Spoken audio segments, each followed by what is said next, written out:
done some talks recently on forgiveness and boundaries, and with that, I feel like it's important that we talk about grief. In some ways, forgiveness is rooted in rolling through the grief process. People have hurt us, and it's okay to say that that's hurtful and that's not okay, and to create boundaries. But forgiveness is not a process that we check the box once and we never have to do it again. And I think we need to talk about that. Similarly, grief is rarely something we do once and we never have to experience it again. Forgiveness might be something where we forgive them and then something else happens that either brings up an old memory that we hadn't addressed in our original forgiveness, and we have to revisit that. Or they do something again that just kind of brings that up again, and we have to re-forgive them over again. Even from a distance, sometimes that stuff will kind of splash on us. We need to be realistic about that, and we need to continue to forgive them. So, but it's important, I have this saying and I use it a lot and I'm always going to use it. Progress, not perfection. There's a journey here. We can't keep hoping to just arrive at some point. We're not going to arrive to the day we go toe up, okay?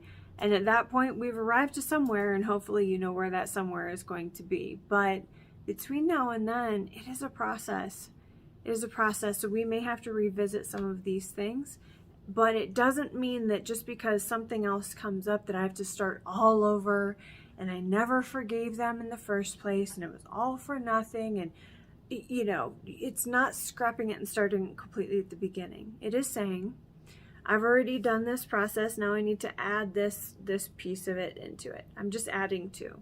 That's all it is. And when I don't expect it to be linear, and I know that I'm going to have to recycle through a few of these things, it's going to be a whole lot easier when, not if, but when that time comes up. Grief is exactly the same. And we have to stop avoiding it. We have to stop being fine. One of the worst things that I've said over my life over the years is I'm fine, and I'm fine landed me in the hospital thinking that I was having seizures and or a heart attack at that moment. So we have to do the work, okay? It's not fair.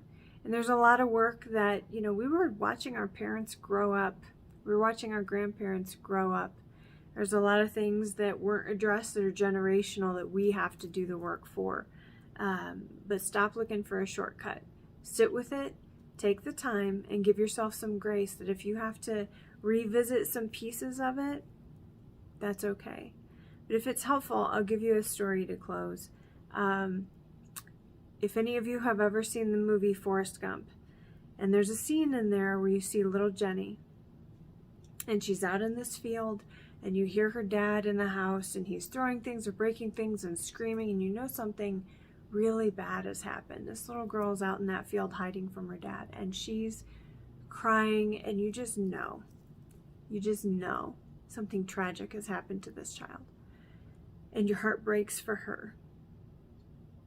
That is how I see family members of mine that have deeply, deeply hurt me. My biological dad being one of them.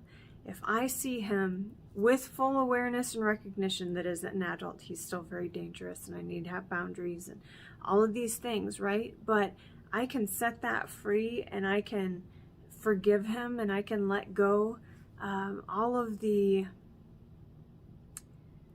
grievances, but also just recognizing that he just simply didn't ever have the tools to be the kind of father that I would have preferred for him to be. And I see him as that little boy standing in that field, knowing full well that the childhood that he went through was just as painful and damaging and formative as what Jenny went through in that movie. So rather than take these people down into the torture chamber of your heart every day and hold, like I said in my video on forgiveness, hold that lit firecracker in your fist. Let go of the firecracker, open your fist. Let them have the consequences of their decision, but forgive them based on knowing that they didn't have a perfect set of tools or circumstances and that's no longer your responsibility. And with that, once you set them free, and you set yourself free, it is important that you follow that up with allowing yourself to grieve the process. It isn't just, I forgave them and I set it free and now I'm back to being fine. No, it's all right to say, that really sucked, and that really hurt, and that was very painful, and I'm sad for them, and I'm sad for me, and you move through that grief process. Now that, when you recognize that you need boundaries, you forgive, and you move through the grief process. There's no shortcuts. I wish there was. I'm really sorry to break it to you, but there's not. You have to just move through it. And you might do one stage and you might have to go back and visit another and then keep moving through, but it is all a forward process, okay? It's not linear. There's going to be different cycles and different places that you have to revisit and do it in different order sometimes, but you will get through it. And on the other side, now that is the place where you can find joy and you can find happiness. And we're going to talk about that in the next video.